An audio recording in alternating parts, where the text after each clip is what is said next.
تقدیر ایسی چیز ہے کہ انسان کتنا ہی ہوشیار کیوں نہ ہو مگر وہ اس کی تدبیر سے غالب آ جاتی ہے۔ تقدیر الہی انسان کی تجویز اور تدبیر کے تابع نہیں، بلکہ جو مقدر ہو چکا وہی ظاہر ہوتا ہے۔ گویا کوئی کیسی ہی تدبیر چلائے مگر وہ کام نہیں آتی۔ اگر کوئی بھی چیز تقدیر میں نہیں لکھی تو پھر بھی دعا ضرور کرنی چاہیے، کیونکہ تقدیر کے سامنے ہم بے بس ہیں، لیکن تقدیر لکھنے والا تو بے بس نہیں ہے۔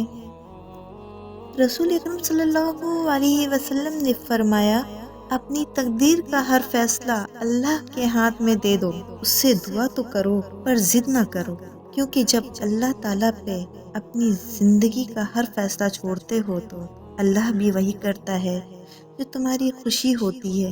اور فرمایا، اے لوگوں، تم اپنی رضا اللہ کی رضا میں شامل کرو، پھر دیکھنا وہ کس طرح اپنی رضا تمہاری رضا میں شامل کرتا ہے۔ بے شک اللہ سب سے بہتر سوچنے والا ہے۔ آدم علیہ السلام نے کائنات کی سب سے پہلی معافی حضور پاک صلی اللہ علیہ وسلم کے وسیلے سے مانگی، کیونکہ وہ جانتے تھے کہ اللہ وہ دعا رد نہیں کرتا جس میں حضور اکرم صلی اللہ علیہ وسلم کا وسیلہ شامل ہو جائے۔ دعا ایسا خوبصورت عمل ہے جس میں انسان اپنی پریشانیاں اور مشکلات اللہ کے حوالے کر دیتا ہے۔ کبھی کبھی اچھی چیزیں کھو جاتی ہیں تاکہ ہمیں بہتر چیزیں مل سکیں۔ ہمیشہ اللہ پر یقین رکھو اور اس کے شکر گزار رہو۔ میں نے دیکھا ہے وہ لوگ جو یہ ضد کرتے ہیں کہ سب کچھ تقدیر میں لکھ دیا گیا ہے اور اسے بدل نہیں سکتے، وہ لوگ بھی روڈ پار کرتے وقت پہلے دائیں بائیں دیکھتے ہیں۔ تقدیر بدل جائے گی، راتوں کو اٹھ کر خدا سے مانگو تو صحیح۔ شکوہ کم اور فکر زیادہ کرو، زندگی آسان ہو جائے گی۔ نصیب بے شک اللہ کے ہاتھ میں ہے، مگر دعاؤں کا اختیار اس نے ہمیں دیا ہے، اور دعائیں ہی تو ہیں جو تقدیر بدلنے کی طاقت رکھتی ہیں۔ رسول اکرم صلی اللہ علیہ وسلم نے فرمایا، دعا کے سوا کوئی چیز تقدیر کو نہیں ٹالتی ہے، اور نیکی کے سوا کوئی چیز عمر میں اضافہ نہیں کرتی ہے۔ کہتے ہیں، وقت سے پہلے اور قسمت کے بنا کسی کو کچھ نہیں ملتا، افسوس ان کے پاس وقت نہیں اور ہمارے پاس قسمت نہیں۔ ضروری نہیں ہے کہ زندگی میں وہی کچھ ملے جو ہم چاہتے ہیں، چاہ سے بڑھ کر بھی ایک اور شے ہوتی ہے، اور وہ ہے مقدر، جو بدلتا نہیں، بدل دیتا ہے۔ خدا سے جب بھی مانگو تو مقدر مانگو، عقل نہیں، کیونکہ میں نے بہت سے عقل والوں کو مقدر والوں کے در پر دیکھا ہے۔ قسمت پہیے کے چکر کی مانند گھومتی ہے، جو کبھی اوپر جاتا ہے اور کبھی نیچے آتا ہے۔ تم بھی جب اوپر جاؤ تو نیچے والوں کا ہاتھ تھام لو، کیونکہ اگلے چکر میں تمہیں ان کی ضرورت پڑ جائے گی۔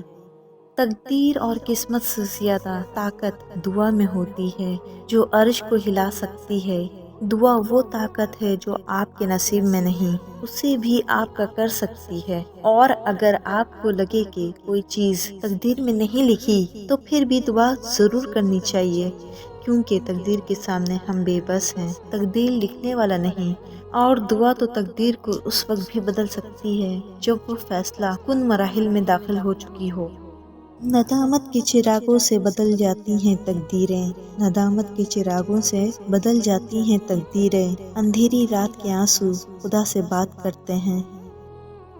مجھے کن فیکون کے نام سے عشق ہے، ساری باتیں ہی اسی نقطے پہ آ کے رک جاتی ہیں کہ اللہ جب کہتا ہے کہ ہو جا تو بس ہو جاتا ہے۔ میرے ہی ہاتھوں میں میری تقدیر لکھی ہے، میرے ہی ہاتھوں میں میری تقدیر لکھی ہے، اور میری تقدیر پہ میرا بس نہیں چلتا۔